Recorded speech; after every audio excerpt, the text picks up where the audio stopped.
खुलुमबाय। गोजोन फुंबिलिनि गाहाम हामलायनायखौ बयनिसिमबो जासिहरनाय थाबाय। दिनै 22 फेब्रुआरि 2025 इं मायथाइनि सानसेनि फाजाबोथ थानाय राशिफोरखौ फरायथिनो लाबाय। मेष राशि, दिनै खामानिनि सोमोन्दै मोजां खौरां मोननो हागौ। बृष राशि, जोनोम जानायफोरनि थाखाय राङारि आयदायाव जाफुंसारनाय लाबोगोन।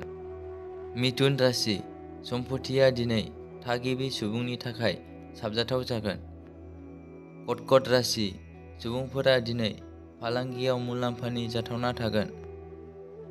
सिंह राशि, सुबुंफोरा धोन आरो सम्पथिनि सोमोन्दै फालांगिजों सोमोन्दो गोनां थिरांथाफोर लागोन। कन्या राशि, रांखान्थियारि आयदाफोरनि थाखाय मोनसे मोजां सान। तुला राशि, फालांगियाव हरखाबै राङारि मुलाम्फा मोनगोन।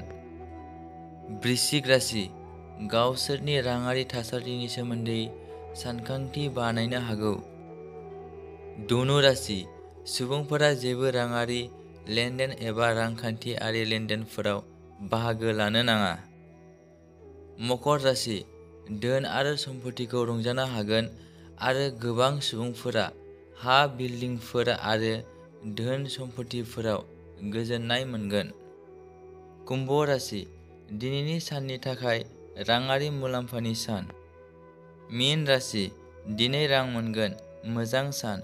दिनैनि राशि फरायथिनाया एसेनोसै। बेजों लोगोसेनो बुहुमनि साफ्रोमबो सुबुंफोरनि थाखाय दिनैनि साना गाहामैनो बारलांनो थाखाय आनान गसाइनियाव आरज गाबनाय थाबाय। गोजोन्थों।